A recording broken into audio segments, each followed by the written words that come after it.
Assalamualaikum warahmatullahi wabarakatuh. Waalaikumsalam warahmatullahi wabarakatuh. Gimana kabarnya Bapak Ibu? Alhamdulillah sehat. Alhamdulillah. Sudah selesai semuanya tadi? Masya Allah. Alhamdulillah. Gimana rasanya Bapak Ibu sholat subuh di Masjid Nabawi? Luar biasa. Ibu harus rasakan, kata Nabi, sekali sholat di situ itu lebih baik dari 1000 kali sholat di tempat yang lain. Ya, perlu memiliki rasa itu, Pak. Jadi kita punya semangat yang lebih. Kenapa? Setiap sholatnya dilipat gandakan 1000 kali lipat lebih banyak. Begitupun apa yang kita lakukan pagi ini.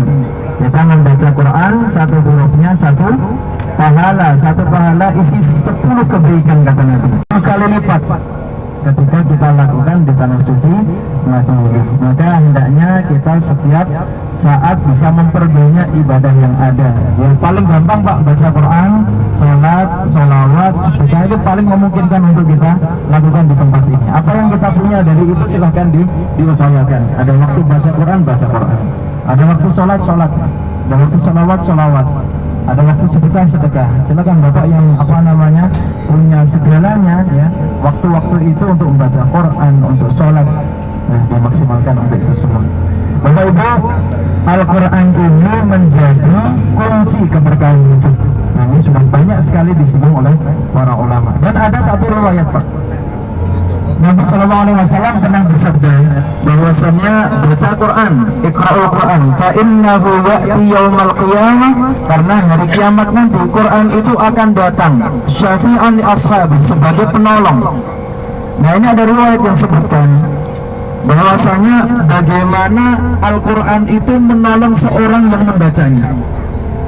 Nanti banyak sekali ini di kitab-kitab tafsir, Bapak Ibu bisa buka. Contohnya, ada satu surat, kata Nabi, inna fil Qur'ani suratan thalathuna ayat syafa'at li rajulin hatta ghufiralah.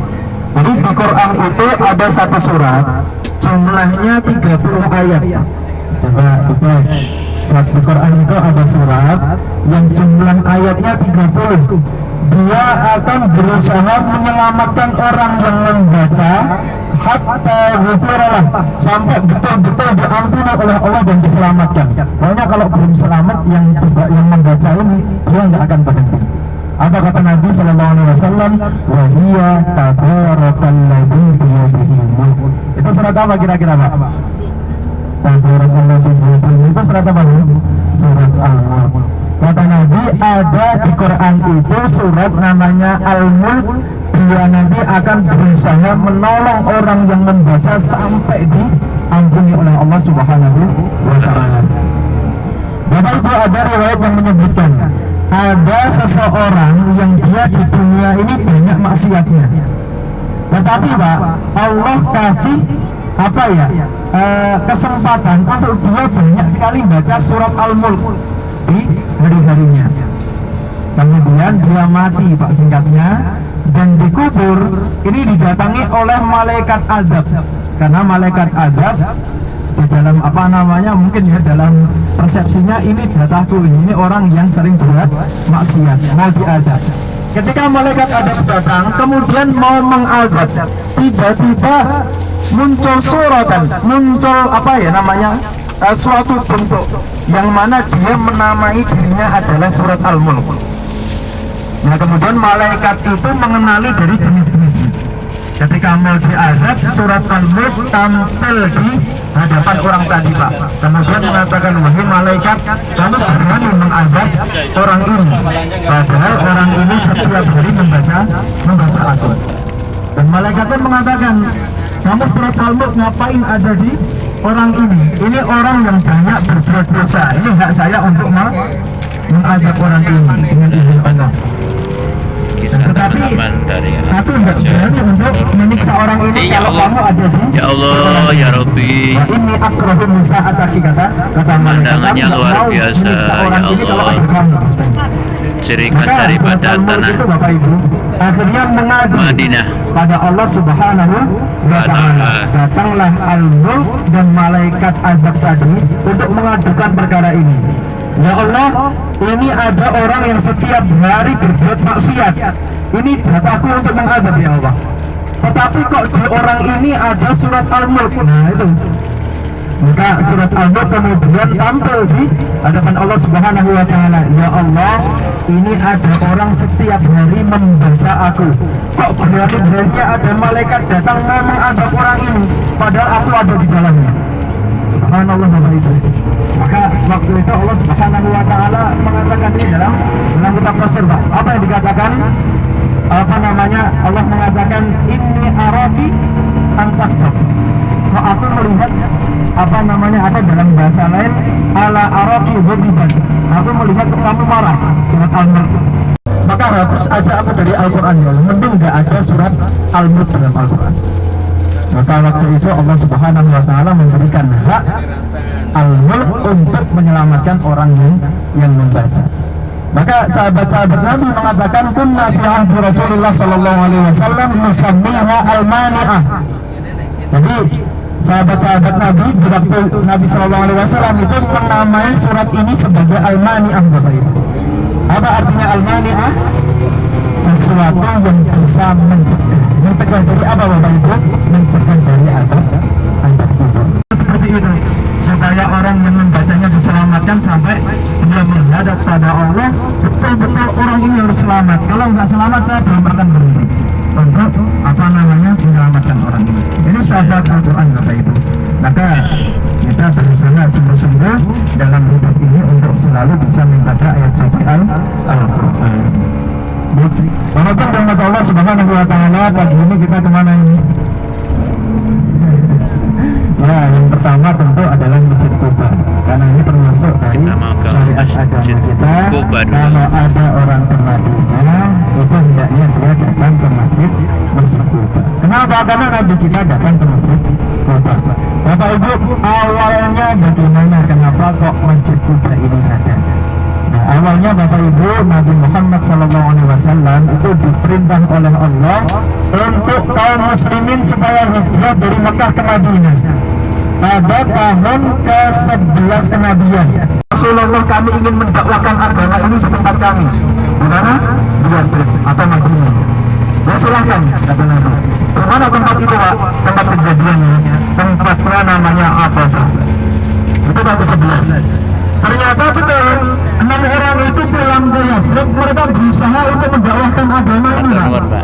Ya, Nabi mengatakan banyak kali jujur, mempererat hubungan silaturahmi, dan berbuat baik pada orang tua dan lain sebagainya. Maka mereka mendakwai agama ini.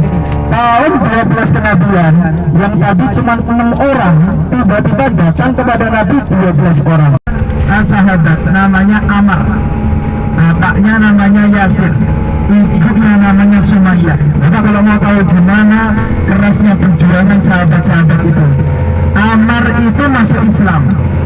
Kemudian dia diminta oleh ketua dari Quraisy untuk kembali ke agamanya dulu. Amar gak masjid pertama kali dalam Islam. Dimana lokasinya ada di depan kiri kita. Ini masjid langsung dibangun dengan tangan Nabi Sallallahu Alaihi Wasallam. Saking istimewanya masjid ini, Bapak Ibu, Nabi ketika selesai membangun Kuba, kemudian beliau langsung melanjutkan perjalanan ke Yathrib, ke Madinah. Sampai di Madinah, bangun Masjid Nabawi. Dan Masjid Nabawi punya keutamaan apa? Sekali sholat di sana 1000 kali lipat lebih utama di tempat yang lain. Tetapi yang unik apa, Bapak Ibu? Walaupun sudah ada Masjid Nabawi, setiap pekan Nabi datang ke tempat ini. Setiap pekan, Pak, tidak absen. Kata Ibnu Umar radhiyallahu anhu, Nabi sallallahu alaihi wasallam, ra'aitu Nabi sallallahu alaihi wasallam ya'ti Quba'an kulla sabtin. Aku melihat Nabi sallallahu alaihi wasallam mendatangi Masjid Quba setiap hari. Hari apa, Bapak Ibu? Hari Sabtu. Jadi setiap Sabtu Nabi itu selalu datang ke masjid ini, walaupun sudah ada Masjid Nabawi Quba. ka'ajri umroh atau ka'ajri umroh. Sholat di Masjid Quba itu pahalanya seperti orang menjalankan ibadah umroh. Dalam hadis lain disebutkan man tatahhara fi baiti, siapa yang wudu dari rumahnya, thumma ata Masjid Quba, kemudian datang sengaja ke Masjid Quba, fa shalla fihi sholatan, dia sholat 2 rakaat aja, kana lahu ka'ajri umroh, maka baginya pahala umroh. Mana Nabi datang ke masjid ini jalan kaki, kan luar biasa sekali. Dan itu setiap pekan datang ke tempat ini Nabi Shallallahu Alaihi Wasallam. Kemudian Bapak Ibu, di area Quba ini sebenarnya banyak lokasi yang bersejarah, banyak sekali. Contohnya adalah kebun yang digunakan oleh sahabat-sahabat Nabi ketika menunggu Nabi Shallallahu Alaihi Wasallam. Itu disebut dengan Hadiqatul Mustawil. Apa itu? Nabi Shallallahu Alaihi Wasallam pernah mendatangi sumur ini, diriwayatkan oleh Imam Muslim. Beliau masuk, kemudian duduk di tepi sumurnya. Tapi sumur di sini berbeda dengan sumur di Indonesia.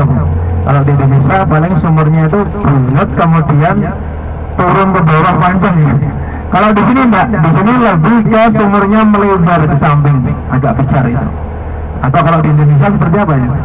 Kolam ya, seperti kolam. Tetapi airnya ini mengalir terus, seperti mata air. Nah itu Nabi SAW pernah datang ke sumur ini. Oke benar. Ya Bapak Ibu, ini sudah berhenti ya. Nanti saya lanjutkan di sana. Tolong Bapak Ibu semuanya turun dan jangan jalan dulu, tapi nunggu sampai kita kumpul baru kita jalan. Gitu ya? Iya, silakan. Kita mau turun dulu.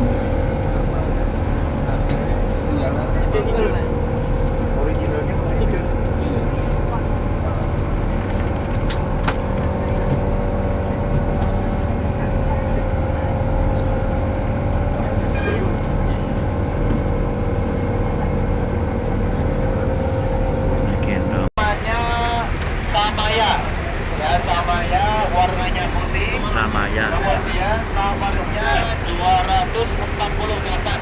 248. Ini sudah difoto di grup sebenarnya ya. Terus di depan bis ini ada stiker Al-Fajr. Nah ini untuk jaga nih kalau ada jamaah yang nanti Allah takdirkan memang tidak bisa berkumpul bareng-bareng. Tapi harapan kami Bapak Ibu, nanti habis sholat semuanya kumpul dulu bersama-sama, baru kembali ke sini bareng-bareng. Kenapa? Karena bis ini silih berganti, dia keluar masuk. Kadang kita balik ke sini bingung sudah mana yang bis kita tadi posisinya di mana, susah. Oke, kita menuju ke Masjid Quba, teman-teman. Masjid Quba pahalanya jika barang siapa melaksanakan sholat sunnah 2 rakaat, pahalanya seperti pahala umroh. Alhamdulillah bisa berkunjung ke sini.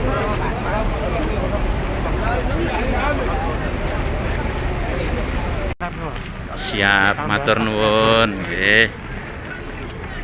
Sudah sampai di halaman Masjid Quba, teman-teman. Ada burungnya juga tuh.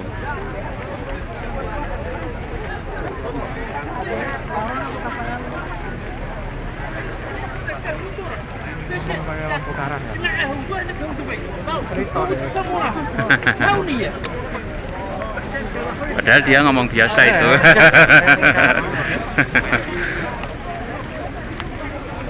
Nah, mana benderanya yang di depan itu.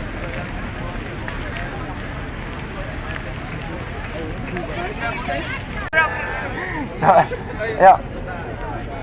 Ya lihat ya, Al-Fajr umroh mudah langsung berangkat gitu. Al-Fajr umroh mudah langsung berangkat. Satu lokasi dulu, tolong diingat-ingat. Setelah kita sholat, kita nanti kumpulnya di sini, ya. Setelah sholat, yang tempat hijau ini cuma satu kok Bu, di depan masjid. Tempatnya rumput-rumput hijau ini, kita ambil yang agak ujung di sini Pak ya. Setelah sholat Pak ya. Nah, kita sekarang bareng-bareng dulu untuk foto-foto keluarga nanti setelah sholat. Ya setelah sholat kita foto-foto keluarga di sini bebas ya. Kita sekarang ikuti saya dulu Bapak Ibu ke depan.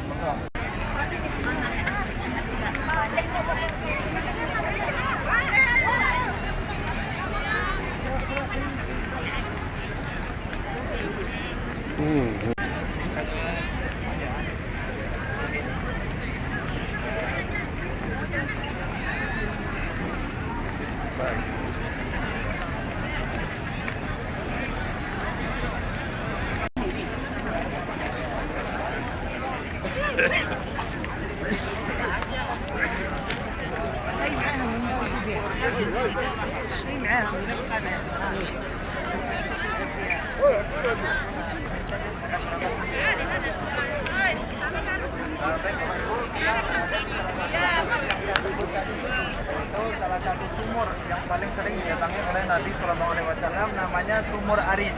Ada tulisannya Pak ya, ada tulisan mau yang ada tempat di Sumur Aris. Ibu jalan ya.